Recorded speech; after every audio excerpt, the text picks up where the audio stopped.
Welcome back. One final point before we go tonight. The bullying of Melania Trump. Aren't you so clever, you libbots on Twitter who call the president a traitor, a psycho, an egotist, a liar?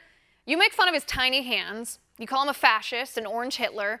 You mock his 11-year-old son, Barron Trump, for the way that Barron acts and speaks and the t-shirt Barron wears. You ridicule the first immigrant first lady in years for the clothes she wears, the man she married, her career choices, and the way she speaks English. Clever. Very clever. Pretending everything you say on Twitter is totally kind and appropriate and justified because you don't like the president.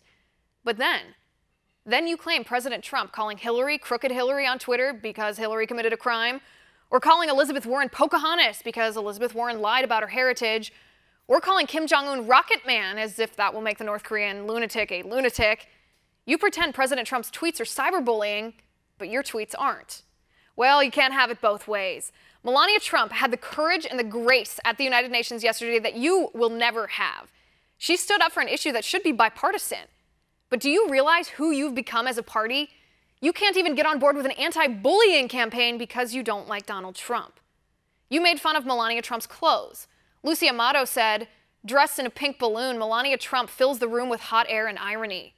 Another Twitter user said, I don't like to pick on her, but that dress looks stuffed with pink fiberglass attic insulation. Well, what happened to respecting women for their minds?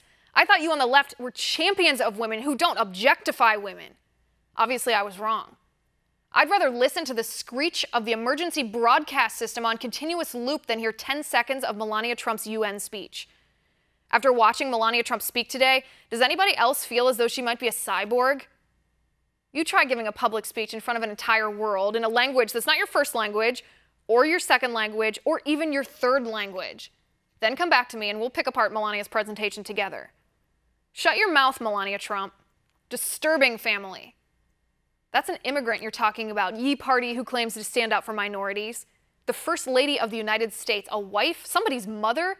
Melania Trump seems like a really good mother. She put her son Barron first after the election, allowed him to finish his school year, stood up for him when he was attacked on Twitter, and when her son was scarred by Kathy Griffin's obscene and vile decapitation video of Barron's father. And now Melania is standing up for other children in our country and around the world who were victims of malicious attacks from people who hide behind the cowardly anonymity of their keyboards.